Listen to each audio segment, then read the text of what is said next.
இந்த பச்சை கிளிக்கொரு செவ்வந்தி பூவில் தொட்டிலை கட்டி வைத்தேன்.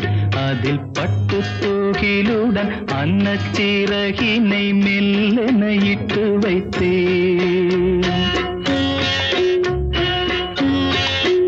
இந்த பச்சை கிளிக்கொரு செவ்வந்தி பூவில் தொட்டிலை கட்டி வைத்தேன். அதில் பட்டு தூகிலுடன் அன்னச்சிறகினை மெல்லென இட்டு வைத்தேன். நான் ஆராரோ என்று தாலாட்ட இன்னும்